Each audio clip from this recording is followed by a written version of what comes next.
Welcome everyone. Thank you for joining us for another edition of the Entrepreneurship track, the Ser Mujer. Today we have another great presentation. We have Dr. Wallace and Melissa will introduce her. But before we do that, let's thank our sponsors, the Ford Motor Company Fund. Great people there. They are sponsoring this event, Ford Motor Company. Without further ado, let me pass it on to Melissa. Thank you, Raul. Good afternoon to everyone. Thank you for joining us once again for our Head Entrepreneurship series. We are so happy and honored to have Dr. Wallace with us today. Dr. Wallace is the founder of Winrose Vision, a company that specializes in program development, management, monitoring, and evaluation.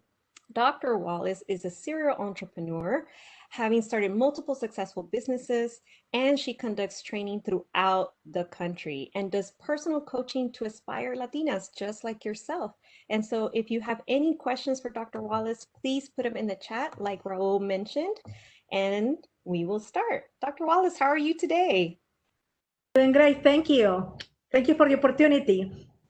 We are very proud to have you. Now, before we start the presentation, if you would like to share a little bit about yourself with our audience so they familiarize themselves with you and what you do. Okay, so I will just say something briefly now, and then during my presentation, I will share more. So I have a company. The name of the company is Winrose Vision. And with Winrose Vision, we work a lot with the federal government. We do assess the effectiveness of federal programs, and we provide recommendations. And we say whether or not the program works, if the program needs to be improved, needs to be changed, or needs to be eliminated. And we also work with nonprofits. And we do a lot of strategic planning for them and developing programs. And we also do, for the private sector, a lot of risk management. So as I will present, I will share about how do I came to be what I am today. Okay, so next.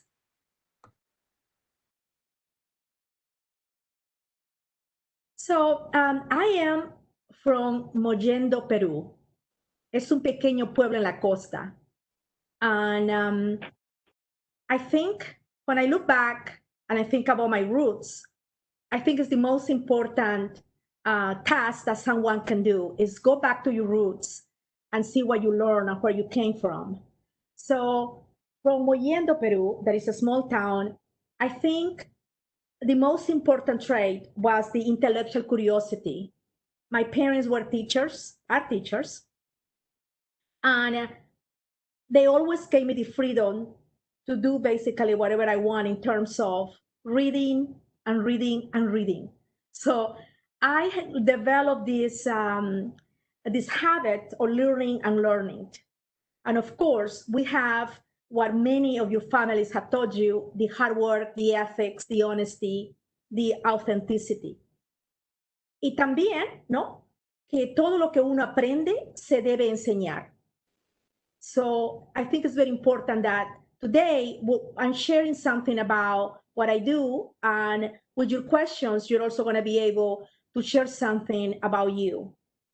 And I have two sisters, and my mom passed away in June. That was one of the most difficult events in my life. And my father is still alive. And Peru is going through a tremendous time right now because of the pandemic. But I know that who I am today is because what my parents and my sisters taught me when I was growing up. And I grew up with a lot of those sayings, los dichos, ¿no? Por ejemplo, la caridad comienza en casa. That is super important because before we want to help others, we need to start with the people who are closer to us. That's extremely important. And then the thing about march to the beat of your own drum. I think it's not so much about fitting in, as I think the issue is about you feeling good about yourself, a feeling within yourself. So I wanted to say that because when I came to this country, I came on my own. I came as an exchange student. That was in the 80s. Back then, it wasn't popular to be Latino. And I did 1 year in high school, and then I went back to Peru. Then when I was in Peru, I went to law school. I did a couple of years, and I had the opportunity to return to the States and go to school. So I did my undergraduate, my master's, and my PhD. And during all that time, I feel that this, even, my family was not with me, and right now my family is still in Peru. I think was that my strength was that I always have this intellectual curiosity. So I'm a sociologist, but even though I was in the sociology department in the University of Tennessee, I took courses in statistics. I took courses in the business school. I took courses in the engineering department. And it's interesting because people will think that I was strange. Most people in sociology were not doing anything quantitative. But I didn't care what they thought. I kept taking these classes, and it was hard. I mean, I took calculus twice in the engineering department, and that was terrible. It was the first time that I made a D, so I took it again. So the point was that I wasn't afraid to do that. And something that I always regret, and this I had to say it, this was in the 90s when I was getting my PhD. And I remember telling my engineering friends, hey, we need to do like a survey, and we analyze the data, and then we report the results. It will be like a program. And my friends engineers will say, oh no, Madeleine, forget it. And guess what? Survey monkey, you see? So I was always imagining something, but many times not everybody agreed with me. And of course, I wasn't a programmer, so I didn't pursue that. But could you imagine if I have done that? But anyway. So I wanted to tell you a little bit about the name, because I never thought that the name of my company was going to be such an important component in today's situation. The name of my company is Winrose. And Winrose is basically the predecessor of the compass. It tells you the direction and the speed of the wind. So today, what I want to do is to give you some tools to help you making decisions in these difficult times. So we already know that people are in different situations, right? Algunos tienen unos yates, otros tienen un balsita, otros no tienen nada, So, but we're all in the ocean. I think that's very important. We're all in the ocean, and some are in boats, some are doing whatever, but we're all there, even though our circumstances are different. So the key is for us to have imagination and creativity, and to be thinking about the future in a different way. Next, I'm sure you have heard about cultivating a growth mindset. So what does that mean? You hear it all the time. So what it is important about today is that your mind is going to tell you that something is an opportunity or it's not. So it is good then to have what everybody says, an open mind. But what does it really mean? The future is full of opportunities, but it is what you put in your brain that actually tells you this is an opportunity. And one way to do that is to use imagination. As a young child in Mollendo, that was a little port in the middle of nowhere in Peru, I always imagined that there was something out there outside the port, outside the beaches, that there was another version of reality where I could read books, I could travel, I could do. I did travel in my mind. I read a lot of books, and I knew about Europe. I knew about all of that when I was 7 years old, and I was in my time in Peru. But I could imagine a different future. And this is what today we're going to talk about. This is the chance that you, your family, your friends, that everybody has been talking about for a long time. We didn't have a chance to do it before. Now we're all resetting. Now, for some, you're still in the shock, or in others, you have to reset, right? So, but the important thing is that you have to start thinking and envision different versions of the future and the actions that you can take in those versions of the future. So this is basically about experiment. You're going to try, you're going to reflect, you're going to try again, then you're going to reflect. So notice about this, that this is not about success or failure. Because if you were very successful, like 6 months ago, today you may not be as successful. But again, that will be in terms of economics. But maybe you are successful today in other fields, such as you have a better relationship with your children because you're spending more time with your family.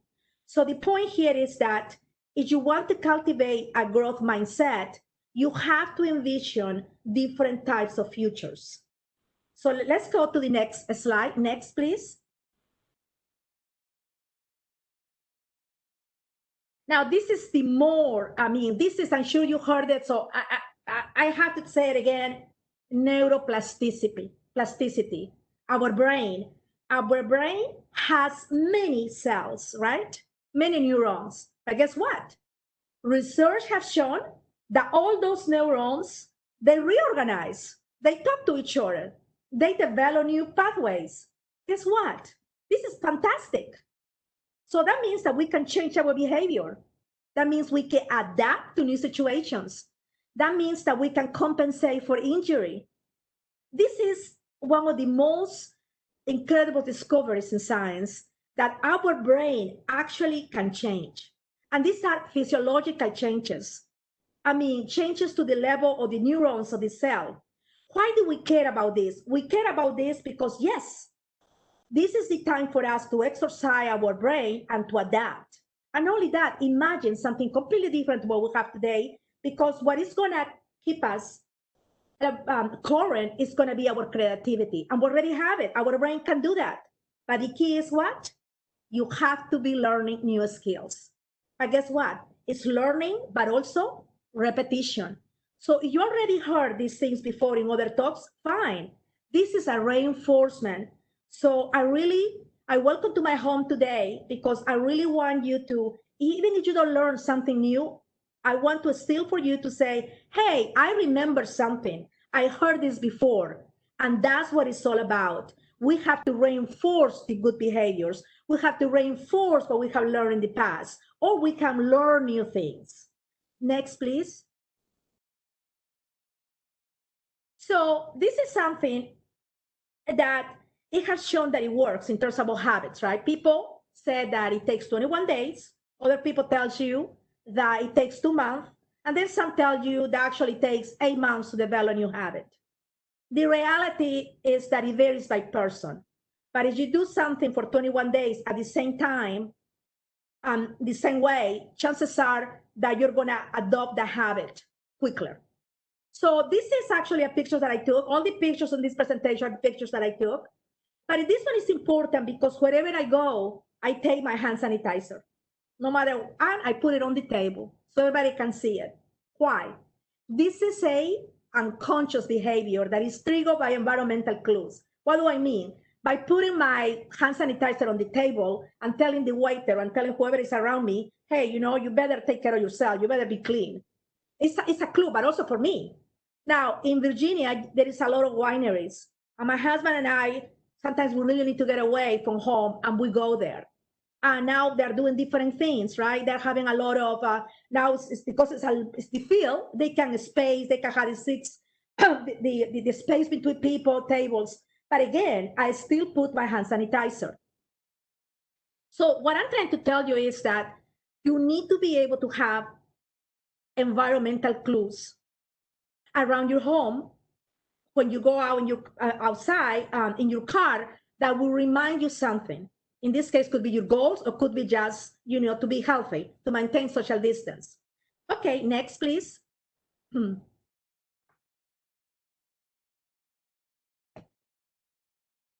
So this picture is actually from Arequipa.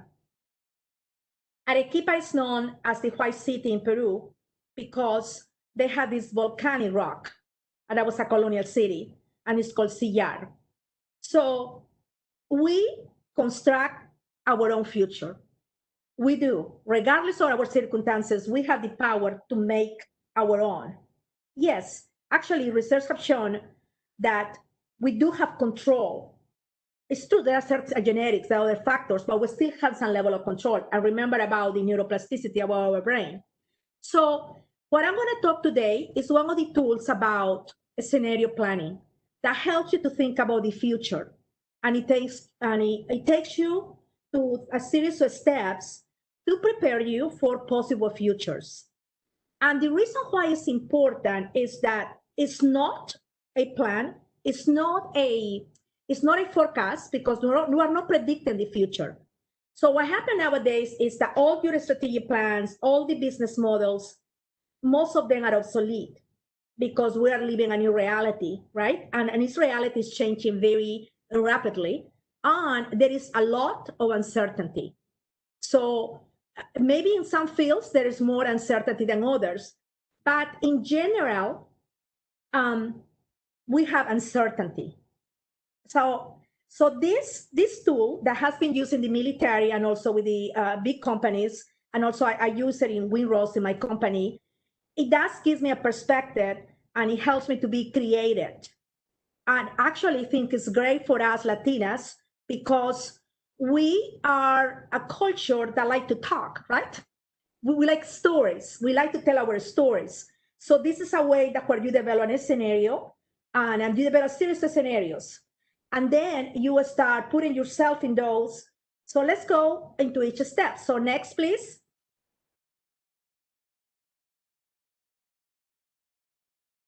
Okay, so going back to this. Remember, this is only one tool, right? Scenario planning. Your scenarios have to be vivid descriptions of possible futures. So you may decide to have 4 futures, and then you have to be able to describe it with very detail about what they're going to look like. So this works when the past is not a good prediction for the future, like it happens, and also when it's a disruptive change. So that's what we are experiencing. But again, we have accumulated some knowledge from the lockdown that was in March after today. We are accumulating some knowledge. So that knowledge is going to help us also to build the future. Next. So these are the steps for the scenario planning. You have define, identify, develop, and examine. So let's talk a little bit about this. Define the issue. So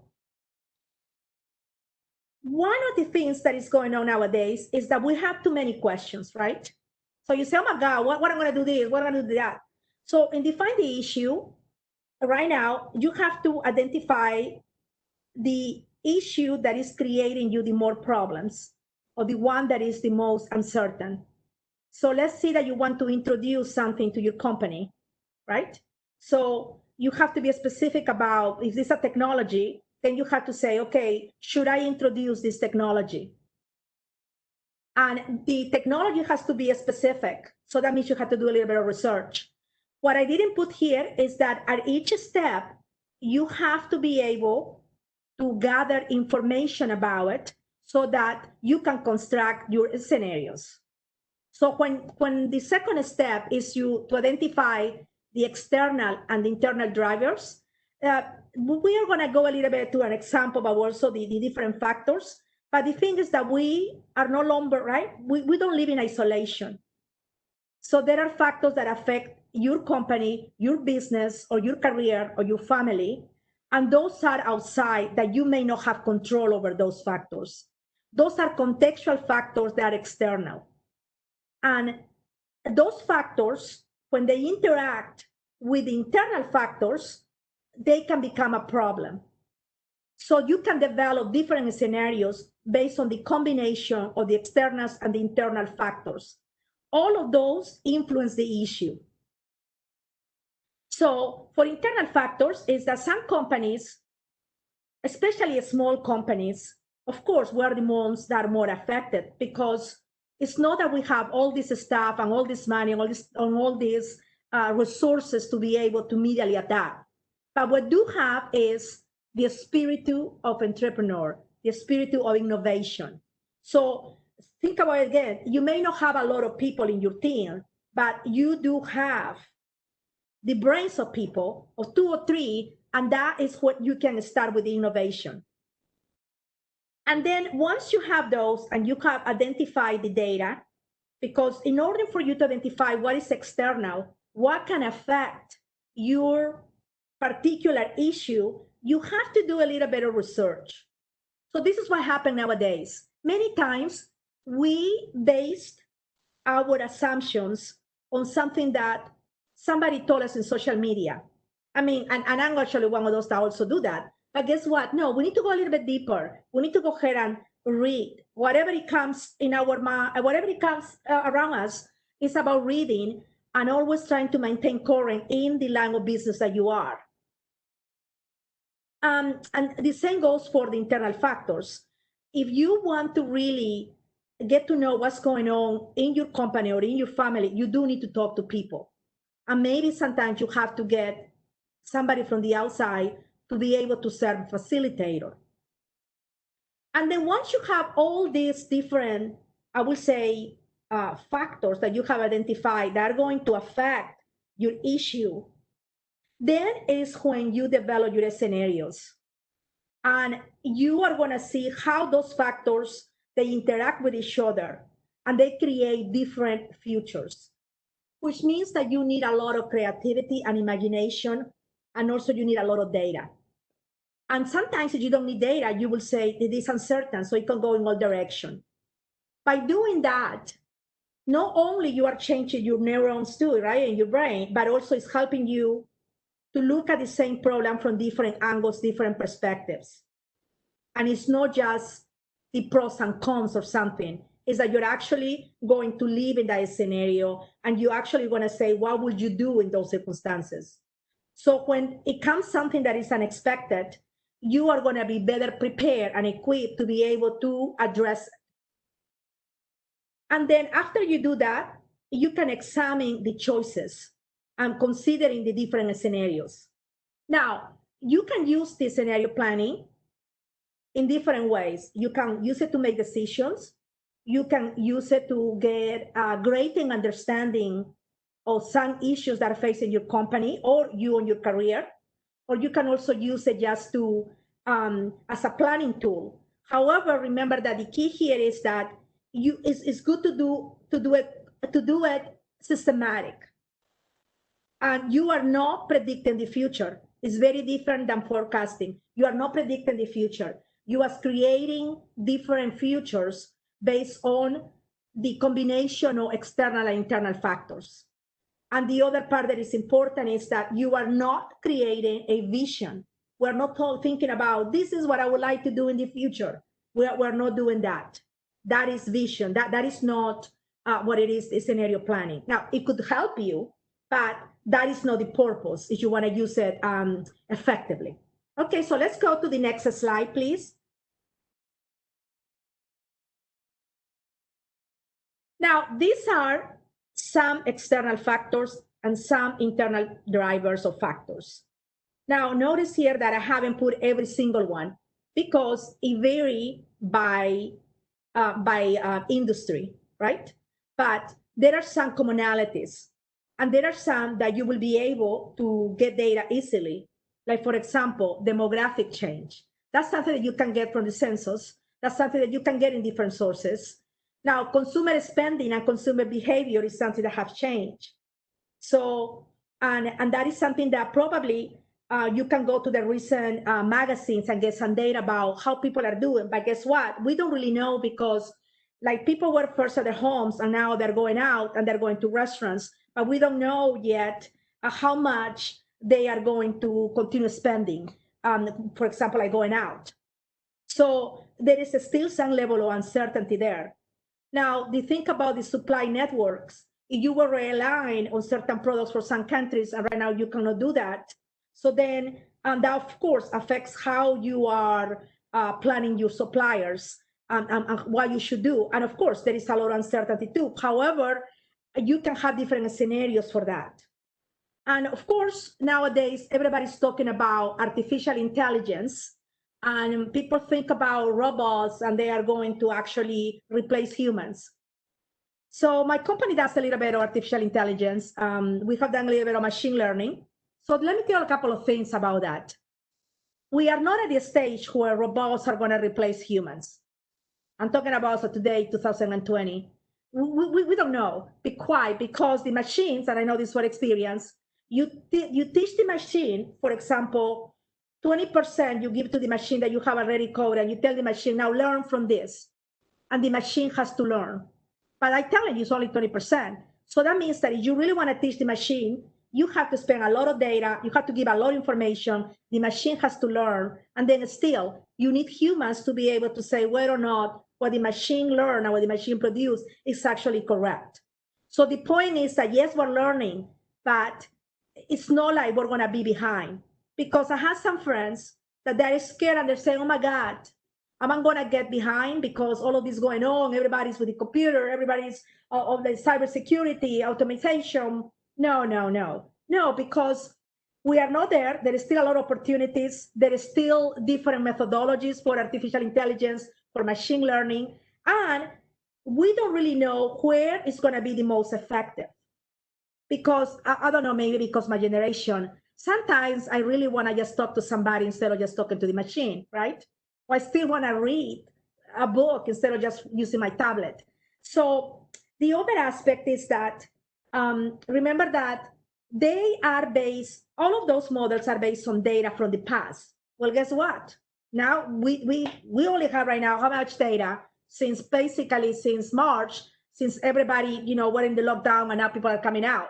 So we don't have that much data either. So you see what I mean? In a way, we're on the same page. We may not have the same tools, but mentally we are the same, regardless of what people say. So anyway, so that is about external drivers. And you need to be able to identify what is affecting my business, what is affecting my career, what is affecting my family. And then for internal drivers, it's the same way. You have to look about the processes. So the first thing that people did after the lockdown was about the processes. But guess what? That's not enough. We do have to change our business models because things are changing rapidly. And also, you have to be able to collect some data from your customers. And many times, people do customer satisfaction surveys, right? Well, I would tell you as a researcher, most of those surveys are useless. I want to tell you why. They are useless because they are so general that what can you say with agree or disagree? Okay, so 75% agree that it was good. That doesn't mean anything. So it means that you have to dig deeper. You have to go ahead and say, you have to be specific. You ate potatoes and meat. Did you like the potatoes or the meat? Like, we have an exchange, a transaction. Did you receive the merchandise? Did you like it that you left it at the door, that I did what? So my point is that for customer satisfactions to work, you do have to be specific. That way it can give you data that you can use and change behavior. Otherwise, it's just, okay, we know we're doing good, but that's it. So it's something just to feel good, but you cannot use it for changing. So these are just examples, right? And I think that Latinos have suffered the most is because the access to capital. And I think SARE this organization has done a great job by providing the tools for a small business and tell you where to get help in finances, right? And about the PPP program that the government has given, so funding for a small business. So my point is that yes, access to capital is an issue. And I encourage all of you Latinos to go and explore those opportunities, go to the banks, attend the seminars, and see where you can get some capital to do different changes, to create different futures. And don't be shy about it. And don't worry how you talk. Like, I have a very heavy accent, but you know what? At the end of the day, I don't speak with an accent, right? I speak with my brain. Okay, so let's go ahead and go to the next slide. So now, this is a scenario that I thought everybody can relate because it's something that we all have lived through it in a way, and it's continuing to run a restaurant. So these are 3 scenarios, but I want you to pick up something here that look how simple I put a scenario 1, a scenario 2, a scenario 3. So actually, those are weak. You need to be able to put more meat to it. You need to be able to provide more description.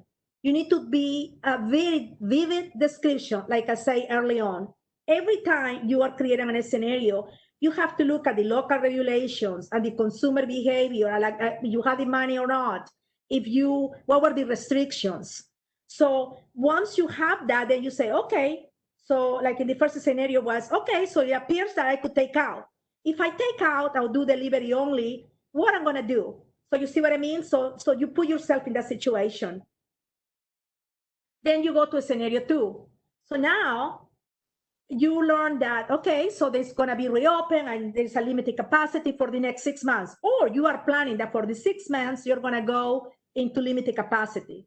So now stages have for phase 1, phase 2, phase 3, and can be confusing, right? So you still think about what's going to happen if I can, reopen with limited capacity. Now, if you have a large space, thanks God. But if you didn't, you won't be able to do social distance. So then you maybe have to buy a large tent and serve outdoors. Now, again, this is something that people didn't think about. And it was about the waiters, the people who work, the cooks, all those people who work in a restaurant. They were laid off, they left, and then they got money from the PP program. And then what happened? You couldn't rehire them back, right? Or if you rehire them back, now the government said you're supposed to spend the money within 2 months. No, now they change. My point with this is that here the issue was that people were counting that this staff were going to come back. So you see what I mean? So that is a factor, that is uncertainty, that it was not part of the scenario that I put right here. So that's why it's important that you need to look at these internal factors about what happened with the employees. I know for experience that the federal government, companies that have federal contracts are not being affected like the companies that are business to business or serving the consumer directly. And it's a different story. You talk to them, they're working from home. Why? Because they're professionals. So it's a different world. They are facing other issues. They are facing the competition and the cybersecurity and all that. But they are still having problems, but not as bad as the other ones. Because so far, the federal government has not changed the funding for all those companies. The moment the government changes the funding for the federal government, then there will be an issue. Okay, so now we'll go to scenario 3. So in this one, you are planning for 12 months, but you're also planning that sometimes it's going to be closed. Why it will be closed? Because somebody gets infected. So my point is that you do have to come out with a scenario that something like that happens, and how you are going to react. I would say how you're going to respond, but you have to respond strategically. By doing this scenario planning, you are going to be strategically addressing what is going on.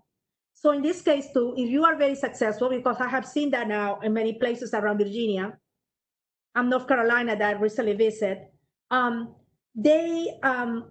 of them are actually have been very successful. I didn't realize that. And they are, building permanent structures outside for their business. And then, believe it or not, I find out that in Northern Virginia, you have a lot of bed and breakfasts that they are in the countryside. Well, guess what? They are being very successful because nobody is traveling abroad.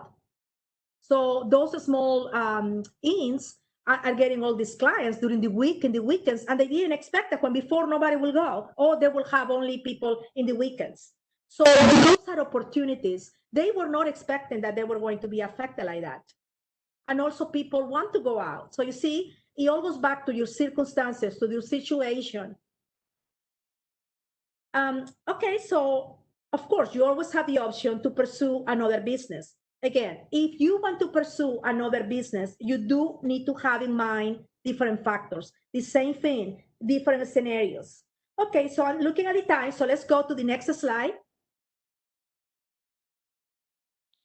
This is something that I put on Facebook.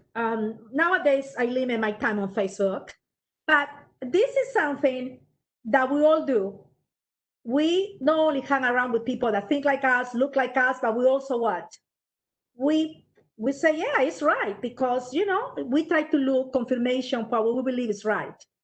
So that's something that you guys need to keep in mind when you're developing your scenarios, because you don't want to confirm what you believe. Actually, you want to be wow. You want the aha moment. Oh, I didn't think about that. If you come up with the same things, that means that the people you chose to work with you in this scenario development were not the right people. You do need to have diverse opinions. You need to have different perspectives. Otherwise, we're going to go back in the confirmation bias. Okay, so next. So I advise you to fly high and don't let algorithms write your story. Because nowadays, everybody, right, with an algorithm, you go Facebook, what else? Instagram, Amazon, they tell me what I want, even before I want it, right?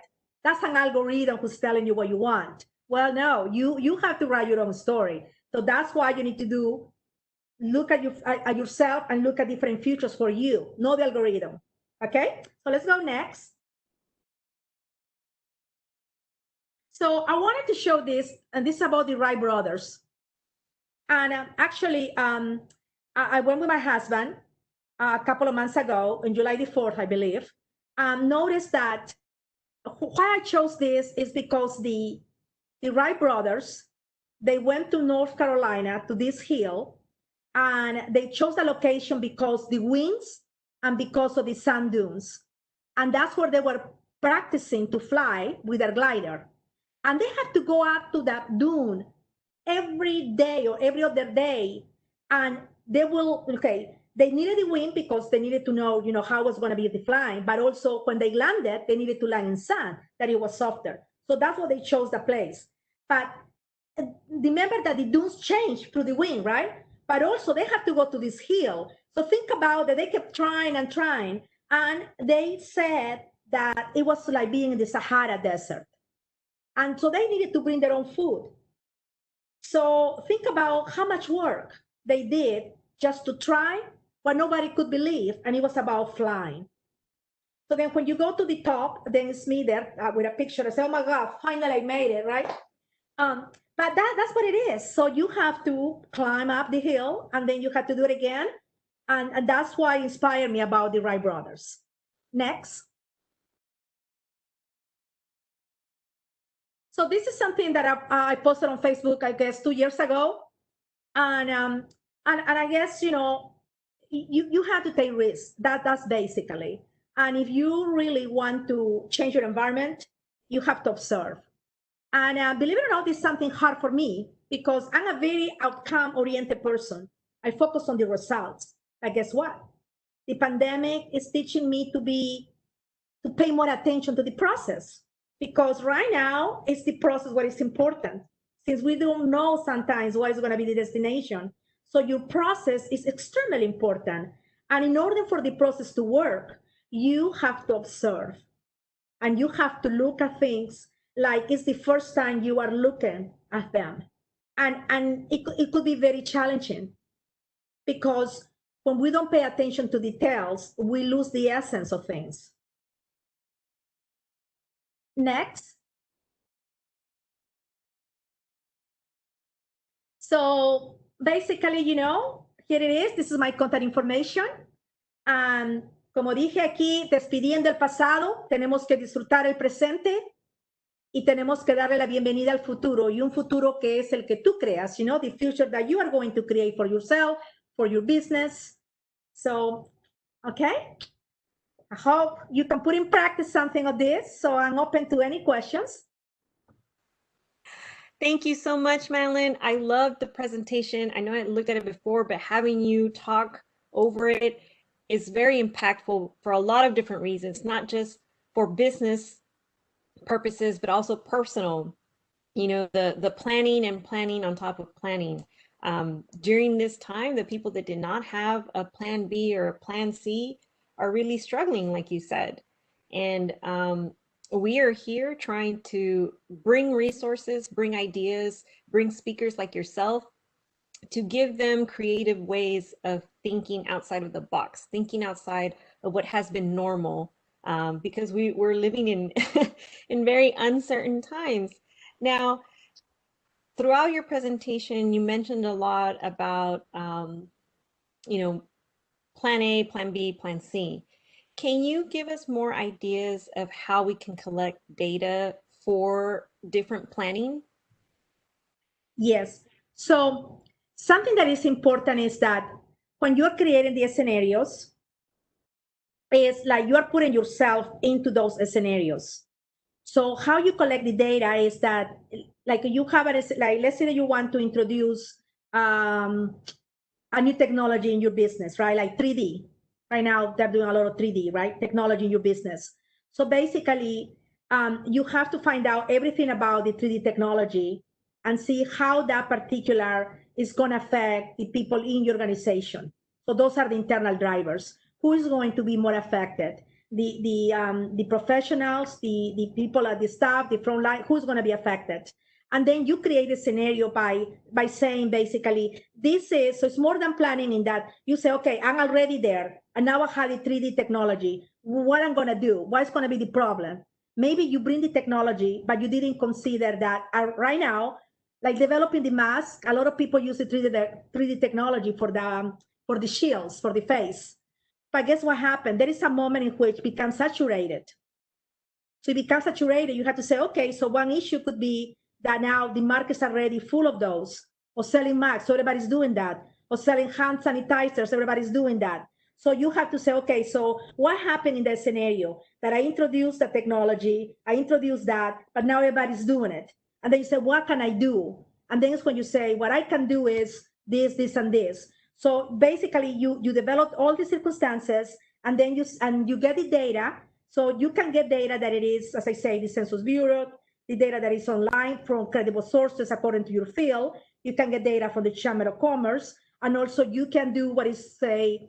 You can also interview the people, your customers, and it's okay to ask them. It's okay to ask the consumer and do to other business. Right now, everybody's doing that. Actually, a lot of my friends from Stanford, they're doing that, collecting information, and that helps you to develop a different type of scenario because you're collecting real-time data.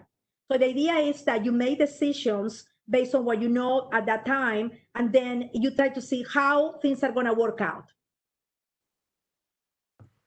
Thank you, Madeleine. Another question that we're getting is, you talked about introducing new technology, and for some small businesses that may be using a card reader versus cash transactions. Yes. But then, you may have a staff of 3 or 4, or maybe it's just 2 of you. How do you bring those people on board to use new technology when they're already having a difficult time? Okay, so that's an excellent question. So something that has been proven is that because of the situation, the first thing is that you do have to discuss with the staff before to introducing anything. That's something like the moment even before thinking about, you have to involve them, right? But again, your scenario is about now we have that. Now we have it. How we're going to handle, who's going to do and what. So it's not like, it's basically that you create a scenario and assume that it's already there. And how everybody, what is going to be the new role for everybody. So then usually this scenario planning involves like 2 days or 3 days or a week where you discuss the different things and people start putting themselves. So, but I think the issue here is that it takes time for people to adopt. You have the early adopters, and then it takes time for people. So that's another thing. You have to be realistic about what your staff can do. And I think many times we introduce something and then nobody uses. So my point is that, like for example, SharePoint, my company uses SharePoint, right? But I do have to still encourage my employees to use SharePoint. So I guess it's that you really have to think twice before you introduce anything in terms of databases, or even to do this, what you guys are doing about the webinars, because it's not like, okay, we're going to create and everybody's going to come. So I think it's about talking to the staff and then thinking about, okay, it's already here. What do we do? Thank you, Madeleine. Another question that we're getting is, you talked about planning, but how do you plan for those uncertain things, those disruptive things? How can you easily manage those disruptions? Like, for instance, a lot of small businesses right now that were doing direct sales, but now you cannot do direct sales as easily as before. How do we plan for something like that? Do we just have to be more creative, or do we just need to start thinking way ahead? Like, what if one day I can't do direct sales? I think that's what it is. That's what we use about the That's what it goes, the mindset. And you have to envision when you are not going to be able to do that. So you really have to think about, if I cannot do this, what will we use it? So then it's when it goes about the creativity. And creativity and innovation and the new ideas, they only come, believe it or not, just by reading. It comes by actually being exposed to different things in your field. But talking about, there is data from March until now and different models about what companies are doing. So my point is that many times we rely just on others to tell us instead of us going and do a little bit of research. So I advise people to go and read the Harvard Business Review, to participate in the seminars that Stanford has, that the MIT has. Why? Because what we need is somebody to basically, we need food for the brain. I think if we do the food for the brain, innovation comes out of the blue. It is true, but you have to cultivate it, right? You still have to be somewhere. So I think for those uncertainties, I think the key is that you do have to identify those things that you won't be able to predict.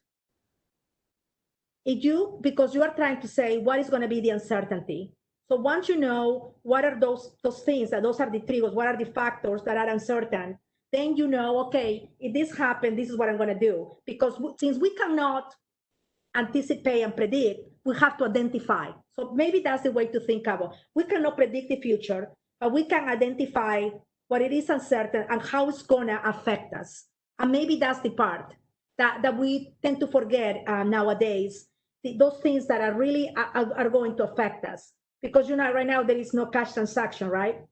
So I think at this point, there is some information that we can learn from others that have already done it and that we can use. And also I think it goes back to the brainstorming, that it is about the creativity.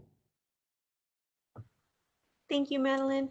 Now, somebody mentioned, so you are a serial entrepreneur. I know you've had several different businesses.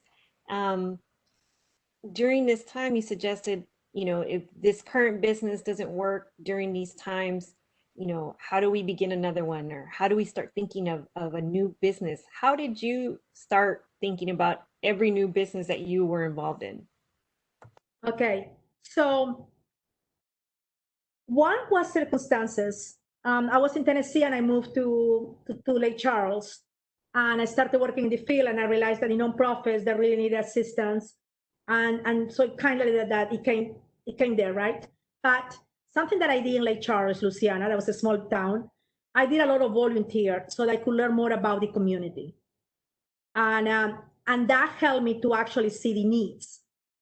So if I had no volunteer, I would have not seen that nonprofits needed assistance in program evaluation, in developing programs. And so my point is that you have to be out there. You have to be uncomfortable. I was probably the only person with an accent when I was there. No, Luciana have a different accent, right? But my point was that I wasn't afraid to take a risk. Like I was uncomfortable, and I did that. Right? And started doing community work. I did a street outreach in New Orleans for HIV prevention. And I used to go to the different places with the street workers for CDC when there was the HIV epidemic, and I would start distributing condoms. My point was that I wasn't afraid to go out there and expose myself. And then, so that's one way that is when I came ideas that I needed to develop curricula for people who are HIV, substance abuse, and also mental health, because I saw all those issues. So that has been one source of inspiration. The other one is that I have my wonderful family in Peru, my two sisters, Rosemary, Evelyn, and my father now, Osvaldo, and of course my mother, Silvia, who passed away, that also they keep me grounded. So they tell me about their world, and they live in a completely different world that I live here in the States. But I also get ideas from them. They teach me to look at things from a different perspective. And the other one that I do is that I read completely opposite views all the time. And I like to argue. I don't know if you noticed that. So I can read something that is completely like, oh my God, why are you reading that, to the other part? So I try to look at the opposites. I always look at the worst case scenario or the best case scenario. Sometimes I think in extremes. And by thinking in extremes, it helps me to get in the middle. So conclusion, I get it by actually being involved, actually getting my hands dirty, don't being afraid of taking risks. So I do take a lot of risks. Sometimes I get projects that I think, oh my God, how am I going to do it? But again, I trust my guts, and I think we Latinas are very good with intuition. Thank you, Madeleine. We have another question here that says, you're speaking of all this innovation and these processes very calmly. How does one as an entrepreneur that's always risking everything, how can we remain calm, especially now that we are risking everything by continuing our said businesses, but we're not sure, how the economy is going to be in a few months or next year? I'm glad you brought this, because those people who know me, they will realize that I'm not a calm person. I think in the last 3 months, especially since my mom passed away, I gained another perspective. And I think something that I always remember is that if you want to be calm and actually, first of all, okay, that's my personal opinion. A lot of the leadership programs, I think they assume that everybody has the same work ethics. Like everybody is going to love their work, that everybody's happy to help everybody, that you have time to talk to everybody because everybody has time, you explain. Right? That's no reality. Okay, that's not what happened. The days are chaotic, you are tired, the staff doesn't know what to do, somebody calls you, your kids, I don't know, who knows? So what I'm learning is that, in my case, okay, so I share my own experience, is that one thing is that sometimes we tend to compare ourselves with others. That's, I think, number one, leaders shouldn't compare to anybody, because your experience, whatever happens to you, is unique.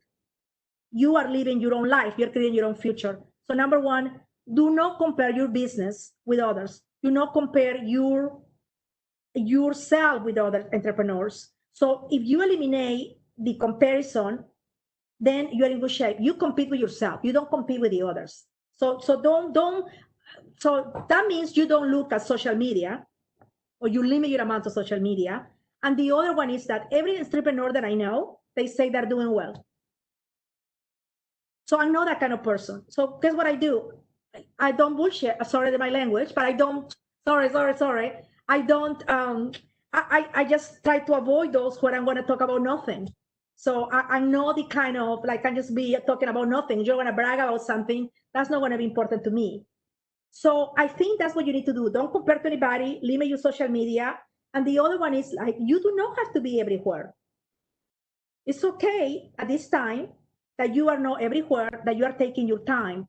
I think this is not about success as we used to think in the past. It's not about that. I think what it is today is about you experiment, you try, and then you try again. Because you know what? Everybody in some way or another one is facing circumstances that are unknown. And if everybody was complaining about the past, I think now is the opportunity to change the future. I love that. I love how you said that. That is so true. As a business owner myself, it's just very important to stay true to oneself first, before looking at other businesses.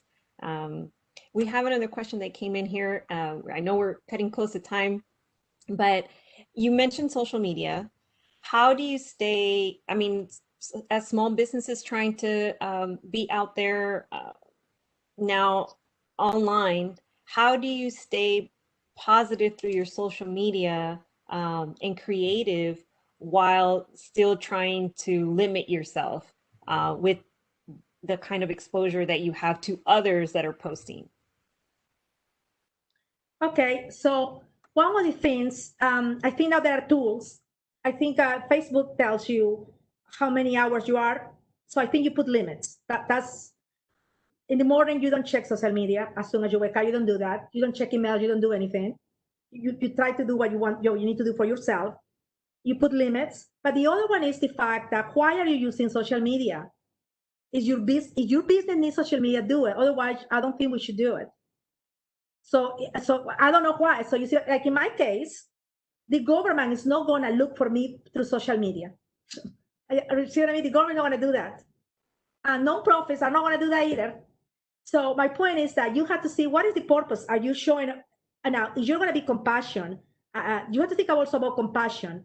So why are you doing it? To validate yourself? You want to, your business depends on that, do it. But if it doesn't, don't do it, because you won't be authentic, and you have to be authentic. So, and I think that's the bottom line. Don't do it if you don't have anything to say. Don't just do it to show off. Thank you. I also love that, because as you go, sometimes you're browsing and you see all these things, you're like, why why am I looking at this, right? And it kind of discourages you from being on social media. One last question that we have time for is, have you ever started a business that was not successful or that you had to walk away from? Let me think about it. No, but guess why? Okay, this is good.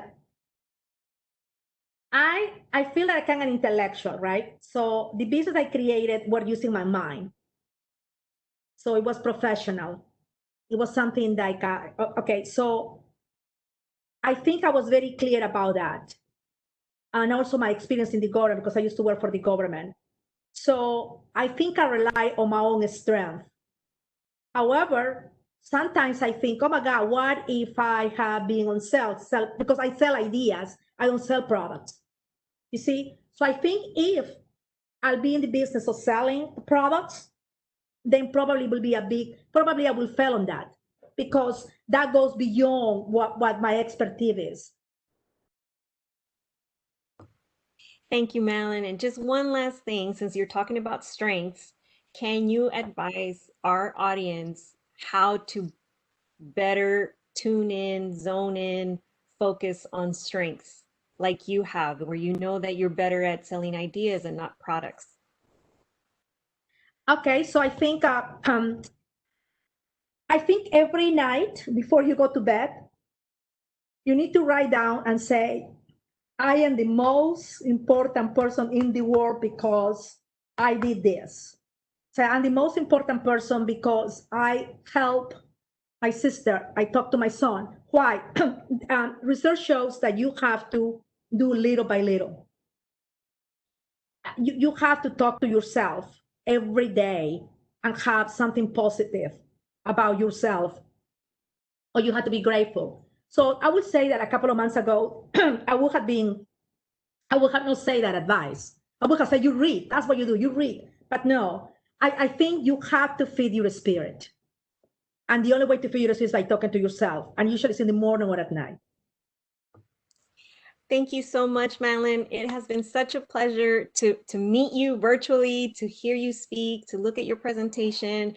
I look forward to maybe one day meeting you in person, actually. Thank you for your time. I know you're a very busy woman. And I'm going to invite Raul back now to see if Raul has any comments or questions for you as we close up. Raul? Yes, and thank you, Dr. Wallace. It was a great presentation. I learned a lot from you. Thank you for that. We have Nina Llerena that wrote, great presentation, Dr. Wallace. Really a lot of thoughts crossed my mind. Thank you for sharing your knowledge and empowerment. Thanks a lot. We had other comments as well, but anyway, thank you for your time. Again, Dr. Wallace, a pleasure meeting you. Thank you for all that presentation. It was awesome hearing all your thoughts and the way you think about the different processes that apply not only for businesses, but also for nonprofit and actually for our own personal lives. So thank you for that. Until then, everyone. Thank you, Raul. All right. And until the next time, have a blessed day, everyone. Bye now. Bye. Thank you.